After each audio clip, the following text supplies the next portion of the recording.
Welcome to Planet MicroCap. I'm your host, Robert Kraft, and joining me right now is Chris Dobbin. He's the president and CEO of Nova Leap Health. It's a publicly traded company. The symbol is NLH on the TSX Venture, and Nova Leap will be presenting at our upcoming investor conference, the Planet MicroCap Showcase Vancouver, in association with Small Cap Discoveries taking place at the Fairmont Waterfront, Vancouver, on September 25 and 26, 2024. For more information, to meet Chris, to see the Nova Leap presentation, please register at planetmicrocapshowcase.com.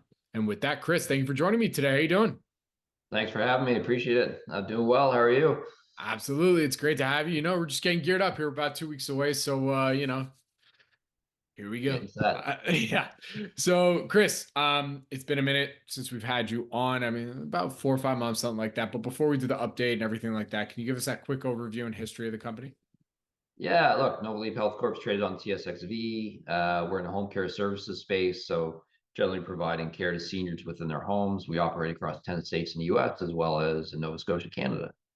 Very good. All right. So let's get that update. What would you say are some of the highlights from the last, let's say, quarter and change? Yeah, look, really the last year on a quarterly basis, we've been pretty consistent. So pretty consistent EBITDA cash flow going forward. So we are a cash flow positive company, no bank debt, and we're back on the M&A trail. So we're actively in discussions and trying to find some deals that we think will be good for the company. So it's been a lot of steady progress, I would say, over the course of the last few quarters. No real surprises. I think when people look at our financials, it's pretty consistent quarter to quarter.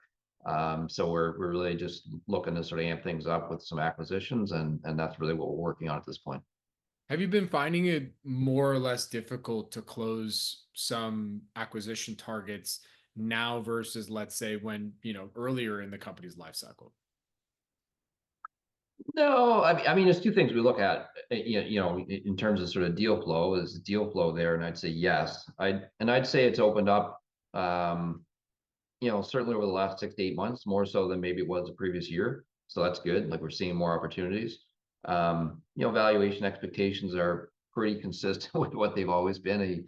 I mean, you know how it works. You always have some people that, think their company's worth a certain amount, and sometimes a purchaser, doesn't think it's quite there. And so there's a valuation gap. And, we have those types of conversations all the time. But yeah, deal flow is there, good opportunities that we come across, whether they're broker represented or through our direct outreach program, or quite honestly just going to conferences. So we're looking at some things. It's been a while since we've actually closed. And we did do a small deal in Massachusetts in May. But we haven't done sort of the normal size acquisition that we've been sort of known for, or on the pace that we've been known for. So but we got some good things cooking, and kind of we'll see where they land. For sure. I mean, if you don't mind me asking, just a quick follow up there, why would you say that the pace is maybe a little slower, or, like what does that do to? I mean, if clearly the pipe is there, right? So like what's been going on? I mean, is it just that valuation? Well, look, I think there's a couple of things. One is we were on a pace of 4 per year on average from 2017 through the end of 2021. And then I think sometimes investors kind of get bored of the stock oftentimes when they see that we haven't made an acquisition in several months. But I can remind people that back at the end of 2021, we actually closed 3 deals in December over a 2-week period, right? We closed in 3 separate states. We closed on a Friday, and a Friday, 3 Fridays in a row, which is basically 2 weeks. So even though we could go several months without an acquisition, sometimes the average still works out to the same amount on a yearly basis. And we can sort of control what we can control as we're going through conversations with people. And sometimes it's the flow of information, sometimes it's maybe negotiating on different points.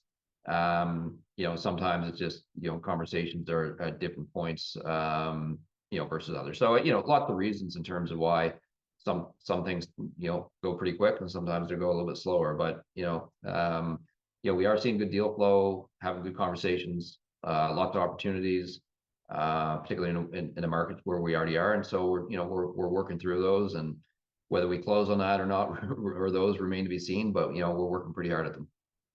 Absolutely. And you got to stay disciplined, right? Like, you don't want to do an acquisition for acquisition's sake. Everybody will see right through that, right?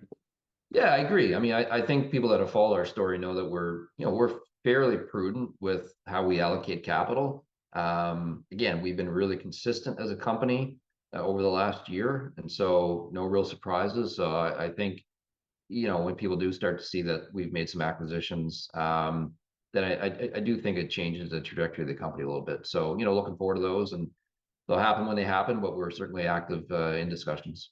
Very cool. All right, close out here.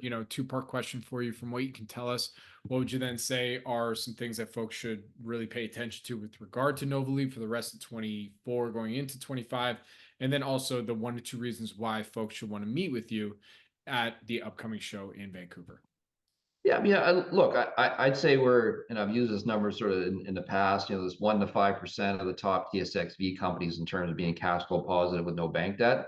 And so, the question was asked, is there a management team there that's capable of running a company from our operational perspective and are prudent in terms of how they grow? And, I think we are, but investors can sort of answer the question for themselves. And then, do they think that we could find attractive opportunities at reasonable prices like we have in the past? I think those are two fundamental questions as it relates to our company.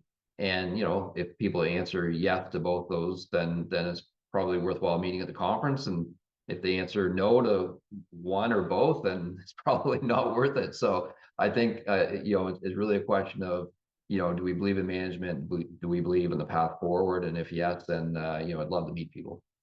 Absolutely. All right. Well, Chris, with that, where can our audience go and find more information on Nova Leap?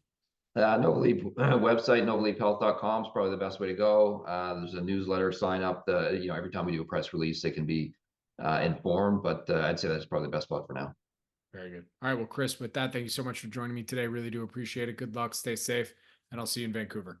All right. Thanks again. Take care. Thank you.